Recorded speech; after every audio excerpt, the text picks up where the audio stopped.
Let's cut to the chase. Does flirting actually work?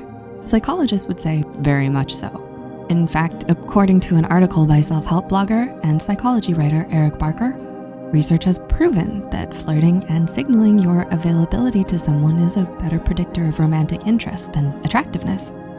Generally characterized by specific gestures, body language, and direct or indirect social cues, sex educator and relationship coach Kelly Gonsalves defines flirting as any method you use to signal to someone that you find them interesting and want to engage with them further.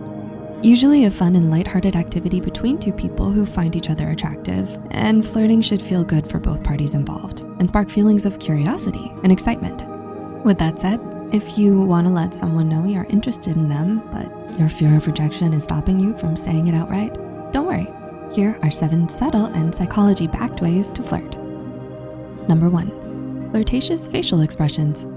Because it's often more socially acceptable for men to make the first move, women tend to flirt mainly through facial expressions and other nonverbal cues. Psychologist Jeremy Nicholson states that some of the most common examples of these include turning your head to one side, tilting your chin down slightly, tossing your hair over your shoulder, and biting your lip while smiling. As for men, number 2, smile slowly. While it's not unheard of for men to follow a few of the same flirty facial expressions as women, according to psychologist and professor at California State University, Dr. Pamela Reagan, smiling is the single most effective and most universal method to convey romantic interest. To be more specific, when a man smiles slowly at a woman, it's less likely to be mistaken as just a casual smile of friendliness. Number 3, brief glances. Similar to the last point, glancing briefly at someone only to look away is another subtle but well-known flirting technique, often done by both genders. In Dr. Pamela Reagan's book, Close Relationships, she writes that doing so indicates preferential attention and is a clear sign of positive romantic intentions. So if you want to flirt with someone but fear rejection, just steal a few glances at them from time to time until they notice. Number 4, feather light touch. Still, self-help expert Eric Barker insists that the flirting technique that works better than anything else is a simple touch. But don't worry, you don't have to invade someone's personal space and worry about making them uncomfortable with your touch, just to let them know you're interested. There are some ways of flirting through subtle touch, such as a light brush against their shoulder or forearm, a lingering hand on their waist, or casually touching their hair. Number 5, mind your appearance. Another great but subtle way of flirting with someone is to be more mindful of your appearance when you're around them. And no, that doesn't mean always checking the mirror while they're talking to you, because that may make you seem vain and uninterested. But simply making a bit of extra effort to look nice for them and yourself. Think a fine hairstyle or some nice new clothes. Psychologist Jeremy Nicholson categorizes this as a physical way of flirting, along with practicing attractive body language and using touch to build attraction, like what we talked about earlier.